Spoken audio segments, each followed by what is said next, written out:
Hindi na talaga paurong ang Duterte camp.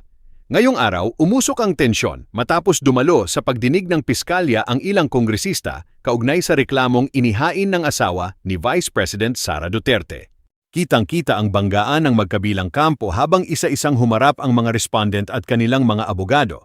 Para sa kampo ni Sara Duterte, panahon na raw para panagutin ang mga taong umano'y naninira at gumagamit ng kapangyarihan laban sa kanilang pamilya. Pero para naman sa mga kritiko, isa raw itong political drama na lalo lang nagpapainit sa sigalot sa gobyerno.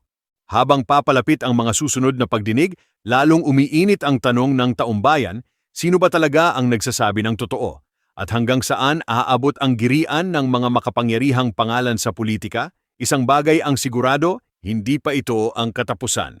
Dahil habang lumalalim ang kaso, mas lalong tumitindi ang tensyon sa politika ng bansa. Huwag kalimutang i-like, i-share at mag-subscribe para lagi kang updated sa mga may init na balita at trending na usapin sa politika.